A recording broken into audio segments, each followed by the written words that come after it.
안녕하세요. 이진영 목사입니다. 오늘은 여러분에게 디모데후서를 소개하기 위해 이러한 시간을 마련했습니다. 시작하는 디모데후서 묵상을 통해서 우리가 디모데후서의 어떠한 말씀을 어떻게 우리에게 적용하고 또 그 말씀을 처음에 읽었던 디모데를 비롯한 초대교회의 사람들이 어떠한 마음으로 이 바울 서신의 마지막 서신인 디모데후서를 받았는지 생각해 보면서 우리에게 적용할 부분들은 어떻게 진행이 될 것인지, 우리가 어떻게 이 디모데후서를 어떠한 마음가짐을 가지고 읽었으면 좋겠는지 함께 여러분과 나누려고 합니다. 지난번에 사용했던 사진이 그대로 나타나 있는데요. 디모데와 바울 사도가 영적인 아들이라고 생각하는 디모데에게 쓴 이 마지막 편지, 우리가 바울 서신의 제일 마지막 바울이 유언처럼 쓴 편지가 바로 이 디모데후서다라고 알고 있는데 이 내용들을 살펴보도록 하겠습니다. 디모데후서의 저자는 좀 전에 말씀드린 것처럼 사도 바울입니다. 사도 바울이 이제 마지막 때를 보내고 있습니다. 자신이 곧 처형될 것과 처형되고 죽고 나면 주님을 만날 것에 대해서 사도 바울은 분명히 알고 있었고 확신하고 있었기 때문에 이 편지를 지금 디모데에게 쓰고 있기는 하지만 우리가 추측할 수 있는 것은 그가 곧 죽게 될 것이다 라는 생각을 하게 되면 분명히 그 생각이 복잡해졌을 것이고 또 감정도 그랬을 것이고 여러 가지 참 어려운 상황들이었겠다라는 것을 우리가 추측할 수 있겠죠. 우리가 바로 그 상황이라고 생각해 보면 어떨까요?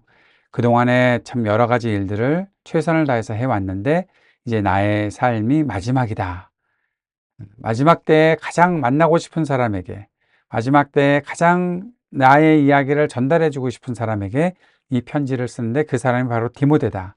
그럴 때 어떠한 마음을 가지고 이 편지를 썼을까 우리가 생각해 보면 디모데후서를 읽고 묵상하는 것에 도움이 되지 않을까 저는 그렇게 생각합니다. 이때가 어떤 때인가 하면 바로 네로 황제의 때이죠. 네로 황제가 명령을 내려서 사도 바울을 죽게끔 사형 선고를 이미 내렸기 때문에 감옥에 있습니다. 그러나 생각은 많이 복잡할지 모르겠지만 그렇게 외롭게 지냈던 것은 아닌 것으로 봅니다. 왜냐하면 누가가 그와 함께 있다라고 4장 11절에서 이야기하고 있고 또 사도 바울은 늘 주님과 함께 있었던 사람이었기 때문에 절망하고서 시간을 보내지는 않았던 것으로 보입니다. 그는 4장 13절에는 성경을 읽고 있는 양피지를 가져오라고 그렇게 말할 정도로 성경을 읽는 것에 게을르지 않았던 것을 볼 수 있었고 이 디모데후서를 쓰면서도 사람들을 가르치고 격려하기 위해서 쓰는 성경이었기 때문에 바로 사도 바울은 이 마지막 때에 좌절하고 지내지 않았고 이렇게 하나님과 함께 있고 주님의 말씀을 계속해서 공부하며 또 그 안에서 사람들을 가르치고 격려하는 일을 게을리하지 않았다라는 것을 볼 수 있습니다. 사도 바울은 두 번이나 버림을 받았다라고 기록하고 있지요. 1장 15절에서도 또 4장 16절에서도 사람들로부터 버림을 받았던 그런 경험이 있었습니다. 그러나 그러한 경험들을 통해서 그 경험들을 회상했을 때 그 회상과 함께 디모데를 격려합니다. 또 경고도 하고 교훈도 하고 권면하지요. 내가 이렇게 버림을 받으면서도 끝까지 이 길을 걸어가고 있다라는 사실을 말해주고 있는 거죠. 그런데 디모데를 비롯한 디도, 이렇게 바로 새로운 세대가 교회의 지도자들로 준비되었다는 것을 잘 알고 있었던 사람이 사도 바울이었고 그들에게 어떤 교훈을 하는 것이 가장 좋을까 생각하고 주님께 기도하며 주님의 마음을 가지고 지금 이 편지를 쓰고 있는 것을 우리는 알 수 있습니다. 디모데후서는 어떤 배경을 가지고 기록되었나? 좀 전에도 말씀을 드렸지만 사도 바울은 로마 감옥에 수감되어 있습니다. 디모데는 아직 에베소에 있는 것으로 볼 수 있죠. 이 시간들, 그 네로 황제가 그 황제의 일을 하면서 처음에는 뭐 잘했다고도 하지만 굉장히 공포의 시기가 그리스도인들에게 있었죠. 이 기간에 바울이 다시 한번 체포가 되어서 죄수가 된 것이고 체포된 장소가 바울이 니고블리에서 겨울을 나려고 했었는데 바로 그 장소에서 체포된 것으로 볼 수가 있습니다. 디도서 3장 12절에 그러한 기록이 있죠. 그리고 이제 바울이 로마로 잡혀가서 그 로마의 중심지인 로마 광장 근처의 지하 감옥에 감금되어 있습니다. 저도 아주 오래전에 이 바울이 마지막 있었던 로마 광장 근처의 지하 감옥을 한번 구경을 했던 적이 있었는데, 그때야 이렇게 뭐 가서 보는 것이었지만 그곳에서 산다는 것, 그곳에서 투옥되었다는 것, 그것은 굉장히 어려운 일이었다 생각을 합니다. 그곳이 어두웠고 습기가 차고 더러운 곳이었기 때문에 그런 것이죠. 1장 17절에 그 내용이 나와 있기도 합니다. 생각을 해보면 바울은 1차 투옥 때는 사실 로마 시민권자의 자격으로 재판을 기다리는 사람이었고 또 그러한 상황이었기 때문에 어디 투옥되었다라고 보기보다 뭐라고 그럴까요? 딱 어디에 갇혀서 못 나가게 하는 그런 일들이 있었다라고 본다면 2차 투옥 때는 유죄 판결을 받은 죄인으로서 죽음을 기다리는 아주 안 좋은 상황이라는 것들을 보게 되죠. 그러한 배경을 가지고 바울이 지금 이 편지를 쓰고 있습니다. 아주 어려운 상황에 편지를 쓰고 있다는 거죠. 그 마음이 어떠한지 우리가 짐작해 볼 수 있지 않을까 생각합니다. 디모데후서의 독자는 어떤 사람들입니까? 바로 우리가 독자이긴 하지만 1차 독자 말하는 거죠. 바로 디모데가 1차 독자이겠죠. 그리고 디모데가 지금 사역하고 있는 교회, 전체 교회가 바로 디모데후서의 독자라고 볼 수 있습니다. 디모데는 어떤 사람입니까? 아까도 잠시 언급을 했지만 차세대 교회 리더십을 대표하는 사람이었습니다. 디모데는 디도와 함께 사도들과 교회 1세대 지도자들 후에 리더십을 발휘할 사람이라는 기대를 받았던 사람이었고요. 바울은 디모데를 아들로 생각했고 사랑하는 친구와 동역자로 여겼다. 디모데 전서에서도 그렇게 제가 소개했었죠. 바울은 성령의 감동으로 전체 교회에도 이 편지를 썼습니다. 특별히 교회의 지도자들이 배우고 익혀야 할 내용들을 전했던 거죠. 디모데를 비롯해서 디도를 비롯해서 교회의 지도자들이 이 편지를 꼭 읽고 교훈을 받았으면 좋겠다. 그 생각을 가지고 이 디모데후서의 독자들을 생각하며 이 편지를 쓰고 있는 것입니다. 지필 동기는 어떠할까요?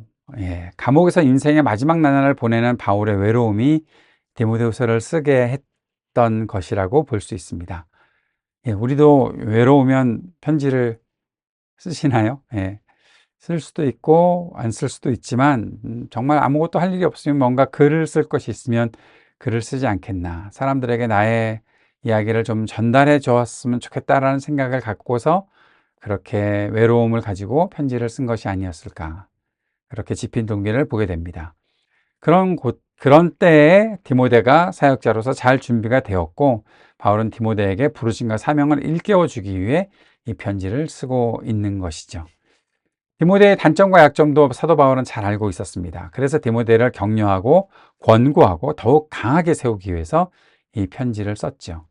또 하나의 지필 동기가 있습니다. 바로 에베소 교회가 변절했다는 것입니다.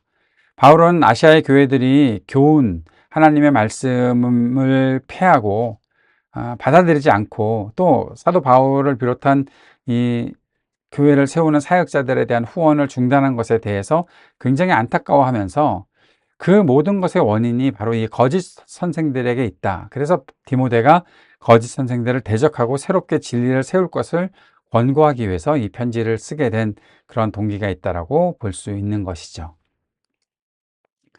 아까도 잠깐 언급했듯이 네로 황제 때에 이 핍박을 당하고 감옥에 갇혔던 사도 바울이 이 편지를 썼기 때문에 주 약 66년에서 67년 로마에서 사도 바울의 마지막 때에 이 편지를 썼다라고 볼 수 있습니다. 디모데서의 메시지는 크게 4가지로 정리해 볼 수가 있겠습니다. 주제별로 따르면요. 먼저는 담대함에 대해서 말하고 있습니다. 1장 5절부터 12절까지 또 4장 1절에서 5절까지. 또 신실함에 대해서 메시지를 전합니다. 1장 13절에서 14절, 2장 1절과 3절에서 13절, 3장 14절에서 15절에서 이 신실함에 대해서 말하고 있고, 선포하고 가르치는 것에 대해서 2장 2절과 22절에서 26절, 3장 16절에서 17절, 4장 1절에서 5절까지, 그리고 거짓에 대해서 교훈하면서 2장 14절에서 21절, 3장 1절에서 13절, 4장 9절에서 18절.